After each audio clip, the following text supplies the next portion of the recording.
is time to let go of your hatred of the weeds. Let go of your hatred of the weeds. How many of you who have beautiful beds of flowers or vegetables despise the weeds? It is time to let go of your hatred of the weeds. The bane of many a gardener is the presence of weeds, but like many things in nature, God has set them for us to teach us as an example to us of what we can learn about the way not only the creation works, but the way life works. The weeds are one of those great instructors. Now, you may be thinking, but I didn't see weeds in any of these readings today. Oh, but we get a little bit of a hint in the reading from Isaiah. If you remove the yoke from among you, what's the yoke for? Plowing. And pointing of the finger, the speaking of evil. If you offer your food to the hungry and satisfy the needs of the afflicted, then your light shall rise in the darkness, your gloom be like the noonday. Well, that sounds like beautiful imagery, typical of Isaiah. Then Isaiah turns the imagery somewhat. The Lord will guide you continually, the leading image, and satisfy your needs in parched places. There's where we find the weeds, in the parched places. We find them hidden there. In fact, I invite you to find a parched place and look around and find a weed. Specifically, I want you to look for a broadleaf weed. If you go to the store and look for a weed killer, you'll find broadleaf weed killer. And that's for things like dandelions. It has a taproot. It goes straight down. Many folks have tried to pull the dandelion and snap off at the taproot, and guess what comes back? Yeah. Oh, you've got to work at those things to get them out. The broadleaf comes up like this and makes these broad leaves, and they all lay down. And then it makes another set, and they lay down on top of that, and so on. And it kind of spreads out. Go find a broadleaf. Just this week, I was out back walking on one of these warm, toasty days, this dry, parched weather we've been having. And I found a spot where the clover had died back, and you can see the clover when it dies back as a kind of a grayish color compared to the brown of the grass. And in the midst of that was the brightest green, dark, leafy weed you'd ever seen. And I said, "It's weed. Why is it dark and green and beautiful when the clover all around it has died back? And the grass all around it is brown, and the ground is quite hard. And yet it's dark green." So I pulled back one of the leaves of the weed, and beneath it is moisture. Beautiful, glistening drops of water. And I pulled back the leaves to the ground, and the soil beneath was soft that I could push my finger almost down to the knuckle. Try that on the hard ground with the grass. The weed was green and living, almost like it was watered in the midst of a parched place. Somehow, it was equipped to survive. It somehow could grab the moisture of the dew of the morning and trap it down inside those leaves. It somehow could send that taproot deeper than the roots of the grass and draw up the deeper water. Now, give it enough time, and it too will turn brown and dry up, and everything will look parched and dry. Sure, but it found a way to hang on, to survive, to even thrive. Indeed, many of those beautiful broad leaves were We're sending up a long, tall stalk on which would bloom a beautiful yellow flower. A beautiful yellow edible flower, by the way. The parched places of our life are places of often despair, hopelessness, a thirst, or a hunger, or a craving. A place where our needs are known to us because they are present with us all the time. It is into this environment that Isaiah speaks the word of hope. The Lord will guide you continually and satisfy your needs in parched places. Indeed, will make your bones strong. What do we need for strong bones, kids? Say it. Calcium. Right? What's the best source of calcium you can get? Leafy green vegetables. Oh, you think milk this word comes from? Who wants you to think that? The dairy farmers of America. I'm not saying milk is bad. I'm not one of those. But you can get great calcium from deep, dark, leafy greens that we're talking about, right? Among other things. But make your bones strong. Strong bones, in this case, is a symbol of vital health.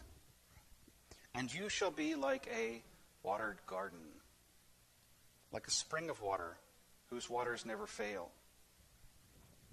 In a time of drought, it is next to impossible to get green things to grow that bear fruit. Things that we really want to have as fruit. Indeed, even the blackberries that look so green and lush in the drought, you go look at those berries and they're shriveled and dry. It is hard to get fruit when the ground is parched. It is hard for us to bear fruit when our lives, too, are parched. When we are in a parched place, bearing fruit is not often the first thing on our minds. Sometimes just surviving is the first thing on the mind. How we're going to make it from this day to the next is paramount. And then we'll get to the fruit bearing. Well, when we have the energy, or when we have the passion, or when we have the time, or some combination of all three. The good news is the Lord will guide you continually, will satisfy your needs in the parched places. Not your wants, but your needs. Those things that you need to get by. The Lord knows your needs. Will make your bones strong, your vital health, and you shall be like a watered garden, the place where fruit comes from. Indeed, like a spring of water whose waters never fail. You won't be just like the place that gets the irrigation. You will be the irrigation. You'll be the source. In touch with the source. Like our youth group's t-shirts from the mission trip, may the source be with you. When I saw that, I thought water. The source. Where's the source? How do we get from the parched place into the place of strength? How do we become even like the scrappy weed that hangs on in the parched time? Well, it's harder than you think. If you remove the yoke from among you, and I said the yoke is for plowing, but the yoke was used for other things. The yoke was used for slaves. The yoke of slavery. We can take the yoke even farther into the metaphor. The thing that weighs you down. The thing that keeps you down. What is that thing for you? What is your yoke you've been yearning to cast off? If you remove the yoke from among you, but maybe it's not about you. Maybe it's about the yoke that you put on someone else. Maybe it's the yoke that you lay on another's shoulders. I'm going to suffer, then they're sure not going to have an easy time either. Well, those people are having a hard time, but there's nothing I can do about that. That's their problem. Yeah, I feel for them, but that's just the way it is. They've got to learn to deal with it. Maybe we have more power to remove the yoke from others than we think. If you remove the yoke from among you, if you lift the burden of the enslaved. Liberation theology is an arm of theological thought that deals with the oppressor and the oppressed. And the idea is to destroy the systems of slavery that keep not only the oppressed oppressed and enslaved, but the oppressor oppressing. The liberation has to happen in the relationship between the oppressor and the oppressed, between the rich and the poor, between the powerful and the powerless, so that they can all be free from the system of slavery. That's the yoke to remove. If you remove the yoke from among you, we'll get to the details of that in a bit. The pointing of the finger, the speaking of evil. Now the imagery Isaiah uses is relational. You know the old phrase, when you point one finger, how many are pointing back at you? There's 3 there, but the number really matters less. Pointing of the finger, the speaking of evil.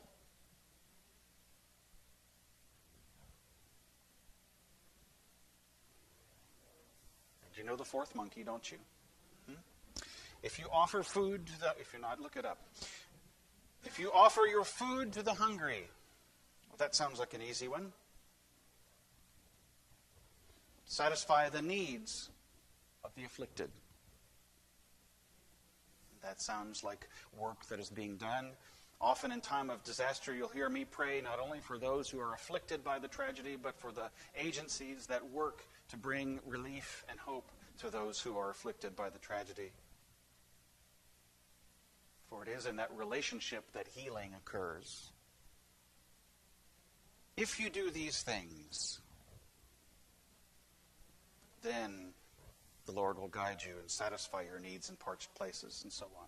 Not only that, I don't mean to skip over these 2 verses, but your light shall rise in the darkness, and your gloom be like the noonday.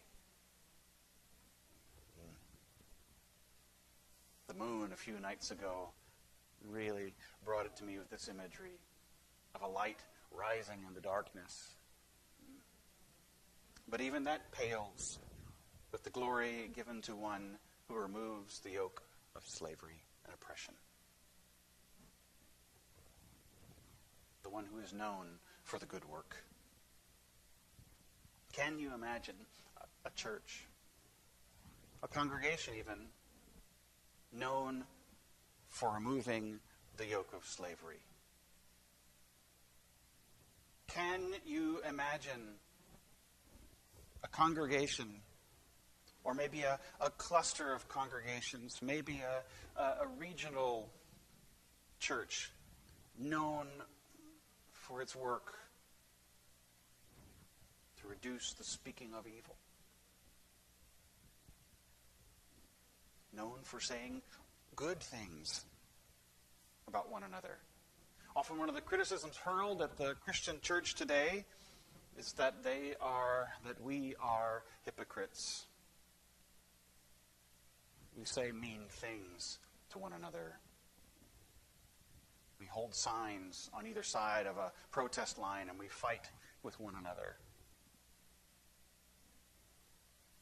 Red Christians and blue Christians and these Christians and those Christians.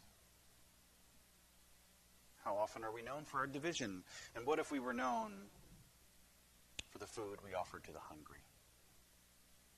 Then our light should rise in the darkness. And then our gloom should be like the noonday. And then all of our needs would be met. We would not need to eke out an existence like a weed.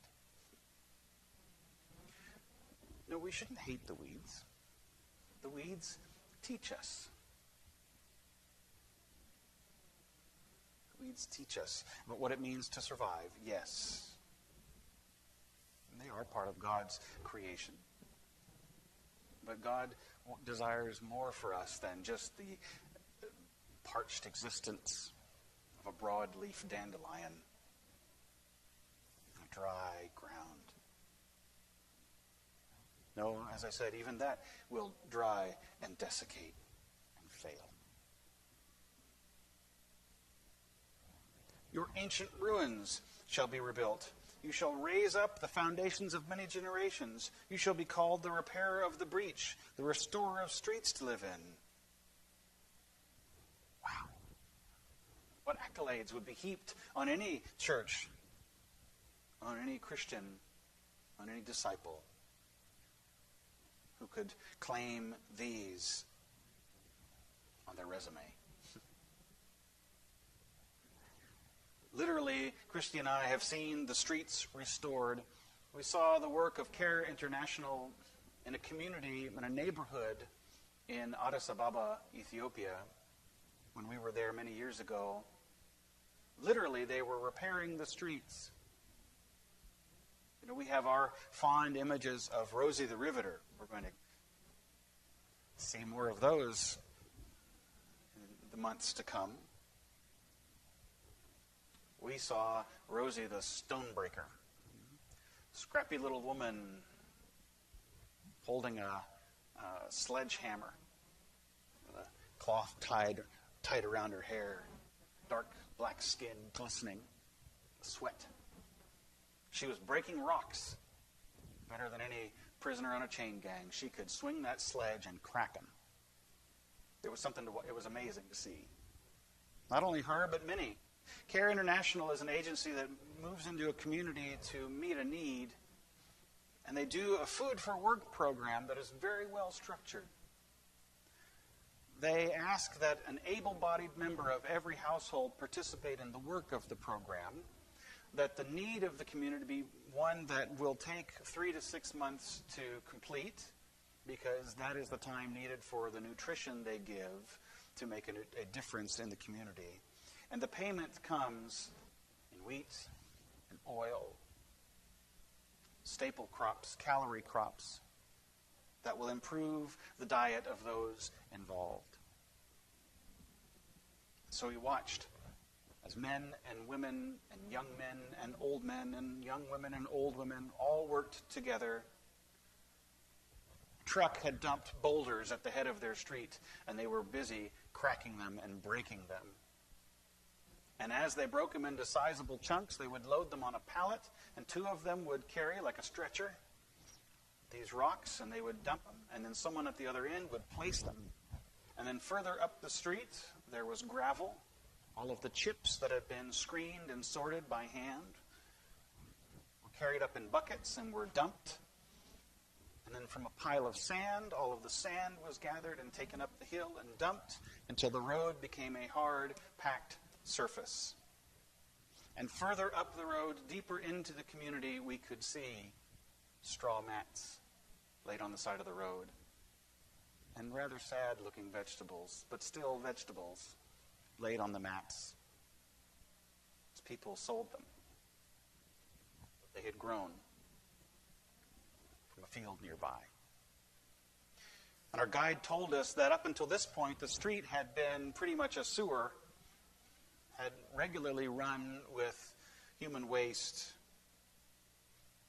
that you kind of walked down the middle because it was still the highest point, and everyone had planks out of their front doors to the middle of the street to avoid the muddy, it wasn't even a gutter, the ditches on either side where the effluent flowed. And out in the middle of the street, they laid their mats in the mud and sold their vegetables. The repair of the street not only brought sanitation, they had built a latrine as well, a community latrine. Not only brought sanitation to the community, but a livelihood, and a healthy livelihood. They could sell their vegetables without having to worry about getting crap splashed all over them. We have it good here, huh?